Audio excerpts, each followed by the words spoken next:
এক ব্যক্তি বলে তোতা পালতো ময়না, কথা বলে যে ময়না, ওটা পালতো। একদিন সকালে শিকারে যেতেছে, ময়না জিজ্ঞাসা করতেছে মালিক কোথায়? শিকার করতে চাই। বলে কোথায় যাবে? জঙ্গলে। শোনো আমার একটা অনুরোধ, আমার বন্ধুদেরকে দেখলে আমার সালাম বলো। বাগানে ঢুকেই দেখতেছে 8-10টা ময়না বসা আছে এক ঢালে। তো দেখা ওই নিজের ময়নার কথা মনে উঠছে, ওনা সালাম দিতে বলছে বন্ধুদেরকে, সম্বোধন করে বলতেছে তোমার মতো, তোমাদের মতো একটা তোতা আমার কাছেও আছে, সে তোমাদেরকে সালাম দিছে। বলতে দেরি 10-12টা ডালের থেকে ওই মুহূর্তে পুরা মরতে দেরি করে নেয়, সাথে সাথে পড়ছে আর মরছে। তো 10টাকে নাইরা চেরা উঠা, মনটা ভাঙা গেছে যে ওর সালামে এমন কি বিষ ছিল মিলানো যে বলতে দেরি মরতে দেরি হলো না, এক একটা কত দামি। তো ভাঙ্গা মন নিয়ে শিকার ছাড়াই বাড়িতে ফিরে আসছে। তো আসার পরে জিজ্ঞাসা করছে মালিক হাত খালি, শিকার কোথায়? তুই আর কথা বলিস না, তোর সালামে কি বিষ ছিল? বলে কেন? তা তোর বন্ধুদেরকে সালাম দিতে দেরি, ওরা মরতে দেরি করে নাই, বাস এটা বলতে দেরি, নিজেরটাও মরতে দেরি করে নাই, ওটাও মরে গেছে। তো খাঁচা খুইলা সামনে রাইখা অনেকক্ষণ নাড়াচাড়া করে দেখছে, চোখের পানি ঝরায়, মরে গেছে, এখন আর কি করা যায়। যখন উঠা অন্য মনস্ক হয়ে দাঁড়াইছে, তো তোতা উইরা চালের উপরে যায় বসা পড়ছে, আক্কা বাক্কা খায়া গেছে। এটা কি হইলো? তো মরে গেল, আবার জীবিত হয়ে উড়াল দিল কি করা? ওইখানে বসা বলতেছে মালিক আমার সালামে বিষ ছিল না, আমার বন্ধুরা আমাকে ফন্দি শিখায়া দিছে যে আমাদের মতো যদি বাগানে ঘুরতে চাস, ফুলের ডালে ডালে ঘুরতে চাস, আর বাগানে বাগানে ঘুরতে চাস, আর বহু জাতীয় ফল খাইতে চাস, তো মরার আগে একবার মরা যা। ওরা আমাকে ফন্দি শিখায়া দিছে, আল্লাহ আমাদেরকে ফন্দি শিখাইতেছে। সত্য এটাই, আল্লাহ আমাদেরকে ফন্দি শিখাইয়া দিতেছেন, এটা আল্লাহর মেহেরবানি। নাহলে কখন কি করণীয় এটা আল্লাহ শিখানোর দরকার ছিল না। আবু হানিফা রহমতুল্লাহ আলাইহি তো এটাই বলে যে মানুষকে যে বিবেক দিছে আল্লাহ, আল্লাহর আর কিছু দরকার ছিল না। বিবেকের প্রতি হুকুম ডালা যথেষ্ট ছিল যে আমাকে এই বিবেকের মাধ্যমে তালাশ করে রাজি করে আসবে। না রসুল দরকার ছিল না, কিতাব দরকার ছিল। উনি যুক্তিও দিছে, আল বারু ইয়াদুল্লু আলাল বাহির ওয়াল আসরু ইয়াদুল্লু আলাল মাসির। পদচিহ্ন দেখলে বিবেক আমাদেরকে বলে এখান দিয়ে কেউ হাইটা গেছে, নাইলে পায়ের চিহ্ন আসলো তো আসলো করতে। যদি বিবেক আমাদেরকে এতটুকু বলতে পারে, তাহলে বিশাল আকাশ দেখা কি বিবেকে এই কথা বলতে পারে না যে এটা বানাইলো কে, চালায় কে? এটা বানাইলো কে আর এটা পরিচালনা কে করে? 1 ইঞ্চি তো নিচে নামলো না আজ পর্যন্ত, 1 ইঞ্চিও তো নিচে নামলো না। আপনারও তো বলেন রোজার ছুটিতে নাকি ঢাকা শহর 3 ইঞ্চি উপরে আয়া পড়ে, বলে না? কি বলেন না? শুনছেন কোনোদিন? না আমি নতুন বললাম? ঢাকাবাসী, অরিজিনাল ঢাকাবাসী বলে ঢাকা 3 ইঞ্চি উপরে চলে আসছে, সব বাঙ্গাল দেশে গেছে, ঢাকা উপরে চলে আসছে। আবার কয়েকদিন পর পর আস্তে আস্তে আবার বাড়ে 3 ইঞ্চি নিচে চলে যায়।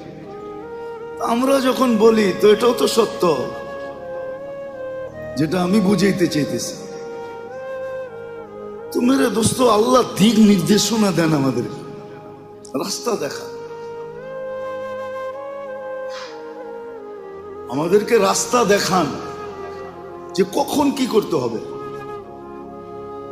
কোন বিপদে কি করতে হবে, কোন মুসিবতে কি করতে হবে, সুস্থ থাকলে কি করতে হবে, অসুস্থ হলে কি করতে হবে, খুশি হইলে কি করতে হবে, দুঃখ হইলে কি করতে হবে, দারিদ্র যখন তখন কি করতে হবে, ধনী হইলে কি করতে হবে। প্রত্যেকটা অবস্থায় আল্লাহ দিক নির্দেশনা দেন। তো যেটা বুঝাইতেছিলাম যে আবু হানিফা রহমতুল্লাহ আলাইহি বলছেন দরকার ছিল না, নবী রসুল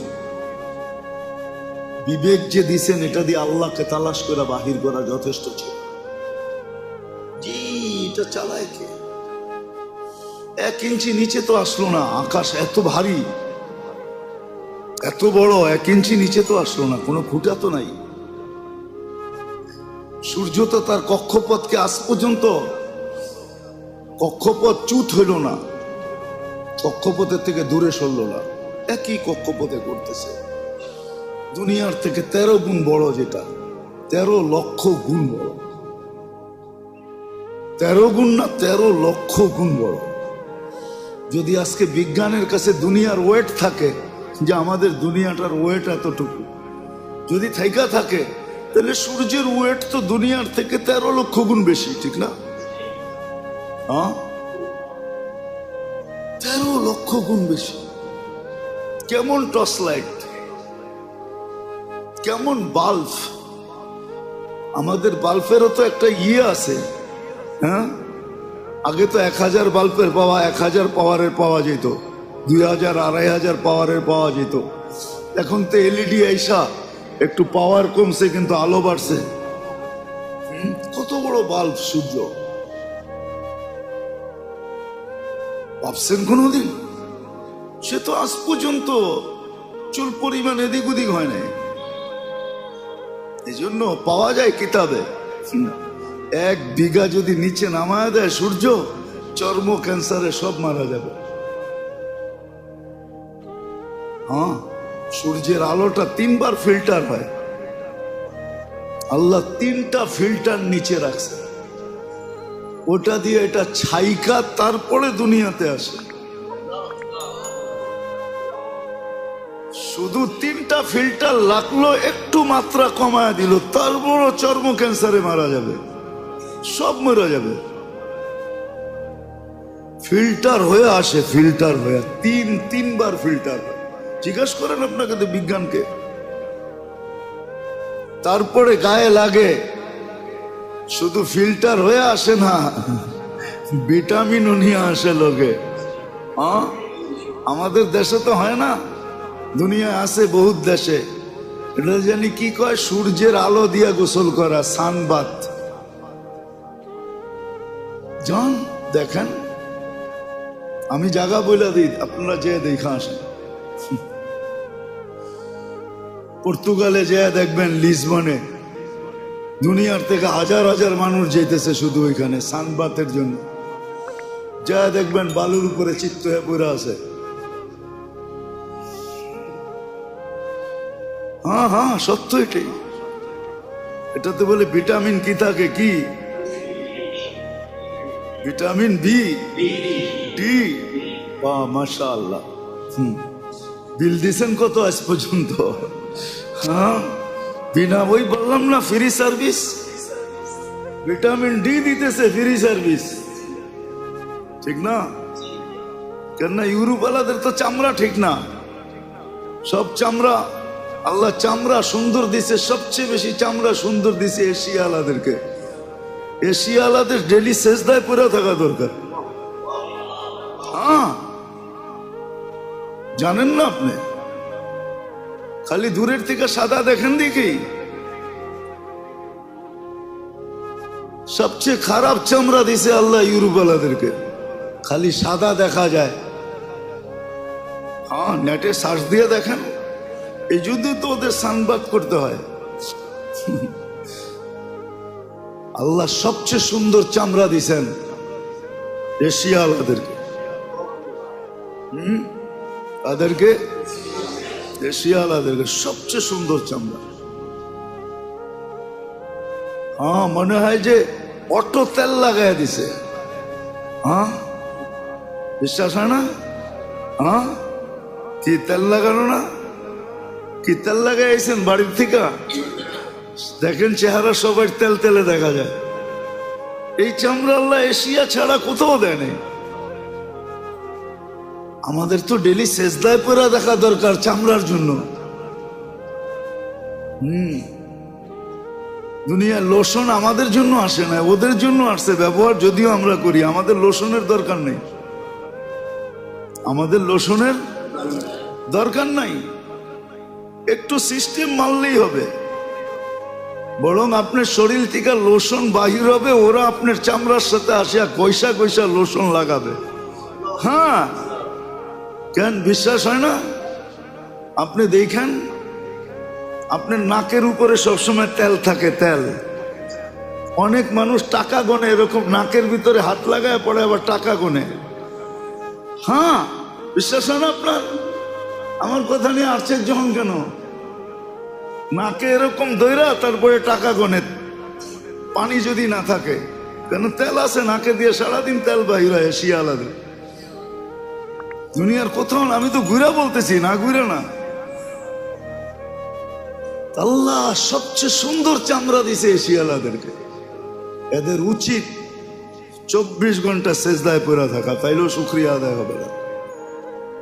তো যেটা বুঝাইতেছিলাম, আল্লাহ দিক নির্দেশনা দেন আমাদের কখন কি করবে। এই জন্য বুদ্ধিমানের কাজ শিখা, শিখা। হ্যাঁ, যদি বস্তু দিয়া প্রতিরোধ করতে চাই বা প্রতিবাদ করতে চাই বা এটাকে দূর করতে চাই, ওটারও প্রমাণ আল্লাহ দিছেন যে বস্তু দিয়ে দূর করা সম্ভব না। শত প্রমাণ দেওয়া যায়। করুণার আতঙ্ক এখনো মানুষের দিলের থেকে যায় না, গেছে নাকি? কত প্রতিরোধ করবেন আপনি? করুণা চাইতে না চাইতে আয়া পড়ছে ডেঙ্গু, ঠিক না? মধ্যখানে আইছিল চিকেন গুনিয়া, ঠিক না? না জানি কত কত নাম আসবে। আল্লাহ রসুলের কথাই সত্য যে একদিন আসবে, এমন এমন রোগ আসবে, নাম পর্যন্ত খুঁজে পাবে না তোমরা, যে এটার নাম কি দিমু। আর নাম দেওয়ার সুযোগও পাবে না, কেননা আসবে আর মরবে, নাম দেওয়ার সুযোগ পাওয়া যাবে না। আর কেন হবে এটাও বলে দিছেন। কেন হবে এটা? এত রোগ ব্যাধি কেন হবে? আমরা বললে তো কেউ মানবে না, কেননা আমরা তো WHO তে চাকরি করি না। করলে আমাদেরটা মানতো। WHO বোঝেন? বিশ্ব স্বাস্থ্য সংস্থা, ওইখানে তো চাকরি করি না, ডাক্তারি সার্টিফিকেটও তো নাই। এই জন্য আমাদের থেকে ফুনিয়া কেউ পয়সা দেয় না, দিতেও চায় না, কিন্তু ডাক্তারের ফি ঠিকই দেয়। কথার কথা শুনাইলাম আর কি। তা আমাদের থেকে তো কেউ জিজ্ঞেস করবে না, আমাদের কথা মানবে না কেউ। আর আল্লাহ রসুল এটাই বলছেন, অবাধ মিলামেশা যখন শুরু হবে তখন নতুন নতুন রোগ আসবে দুনিয়াতে, যেটা নিয়ে তোমাদের বিবেক বুদ্ধি বিদ্যা সব হার মাইনা যাবে, ফেল হয়ে যাবে। 1400 বছর আগে বলে গেছে যে ব্যাপক মিলামেশা যখন হবে, অবাধ মিলামেশা যখন হবে, তখন এরকম এরকম রোগ আসবে যে তোমরা নামও দিতে পারবে না। তোমরা হার মাইনা যাবে, তোমাদের বিবেক হার মানবে, বুদ্ধি হার মানবে, বিদ্যা হার মানবে, সব হার মাইনা যাবে, হার মাইনা যাবে সব। সত্য এটাই। মুসলমান তো আসলে ভাবেও না, ভাবেও না। একটা উদাহরণ দিই, আপনি বলেন এডসের রোগ মুসলমান দেশে বেশি না গায়রে মুসলিম দেশে বেশি? হ্যাঁ, এতটুকু কি বিকেবের পর্দা খোলে না যে এডস একটা মহামারী, একটা রোগ যেটাকে মানুষের মৃত্যুর দ্বার পর্যন্ত পৌঁছায় দেয়। এটার কোনো মেডিসিন এখনো আসে নাই। মুসলমান যতটুকুই দূরত্ব বজায় রেখে চলে, যার কারণে আল্লাহ মুসলিম দেশে জিরুর কোটায় রাখছেন এডসকে, জিরুর কোটায়। 18 কোটি মানুষের ভিতরে যদি 1800 রোগী হয়, তাইলেও জিরুর কোটায়, জিরুও না, এরও নিচে। এতটুকু বিবেকের পর্দা খোলে না যে হুজুরগো কথার কারণে, বলার কারণে, আঙ্গুল উঠানোর কারণে, বুঝানোর কারণে, অবাধ মিলামেশার থেকে দূরে থাকার কারণে এই একটা মহামারীর থেকে আমরা বেঁচে আছি। দুনিয়াতে এরকমও দেশ আছে যে 70% জন এডসের ভাইরাস বহন করে, নাই? মনে হয় জানেন না আপনারা, নেটে সার্চ দেন পাবেন, আফ্রিকার দেশে আছে। করোনার কয়জন মারা যায়? উন্নত বিশ্বের ভিতরে এডসে মারা যাইতেছে করোনার চেয়ে বেশি, যদিও মিডিয়া সার্কুলেশন নাই, মিডিয়ার কোনো আওয়াজ এখানে নাই। করোনার চেয়ে বেশি মারা যাইতেছে এডসে, আর এটা হইতেছে শুধু অবাধ মিলামিশার কারণে। আয়, আমরা কি আপনাদেরকে বাঁচাইতে চাই না মারতে চাই? হ্যাঁ, তাহলে হুজুরদের উপরে আঙ্গুল উঠান কেন? আমরা তো বাঁচাইতে চাই, আমরা তো মঙ্গল চাই, অমঙ্গল চাই না। আমরা তো চাই সবাই ভালো থাকুক, খারাপ না থাকুক। আমরা তো চাই যার ঘরে ভাত না থাকুক সেও সুখে থাকুক, যার ঘরে আছে সেও সুখে থাকুক। দুনিয়া তো এটা চায়, যার ঘরে নাই ও দুঃখী, যার ঘরে আছে ও দুঃখী। কেমন দুঃখী? নিজের পিস্তল নিজে মাথায় রেখা বুঝাইতেছে আমি কেমন দুঃখী। নিজের টাকার কেনার রশি গলায় লাগায়া বুঝাইতেছে আমি কেমন দুঃখী। আমি হ্যাপি না দুঃখী দেখাইতেছে দুনিয়া। তো যেটা বুঝাইতেছিলাম, আল্লাহ অস্তিত্ব দেন, আবার সাজানো সুরক্ষিত করেন, আবার লালন পালনও করেন, ফিরি করেন, ফিরি ফিরি, এক টাকা নেন না। আবার দিক নির্দেশনাও দেন, তুমি কখন কিভাবে চলবে। আবার প্রত্যেকটার পিছনে একটা বিনিময়ও দেন, লম্বা লম্বা বিনিময়। নাহলে আপনার বিবেক দিয়ে আপনি বলেন, যদি আপনার কাছে সুষ্ঠু বিবেক থাকে, সহি বিবেক থাকে, সঠিক বিবেক থাকে, বুদ্ধি থাকে, বিদ্যা থাকে সঠিক, তাহলে আপনি বলেন নাফাকাতুকা আলা নাফসিকা সাদাকা, আমি খাইলাম আমার টাকা খরচ করা, আল্লাহ আমাকে সৎকার সওয়াব দিলেন। বলেন, আপনি থিওরি দিয়া বুঝান, আমাকে যুক্তি দিয়া বুঝান, তর্ক দিয়া বুঝান, এটা কোনোদিন সম্ভব? এটা কোন যুক্তিতে আসে যে আমি খাইলাম, আমি পড়লাম, আমাকে সৎকার সওয়াব দিবে? নাফাকাতুকা আলা ইয়ালিকা সাদাকা, পরিবার পরিজনের জন্য খরচ করলাম, সৎকার সওয়াব লেখা হইতেছে। যুক্তি দিয়ে বুঝান, যুক্তি দিয়ে বুঝান। আল্লাহ বড় বড় পুরস্কার রাখছে।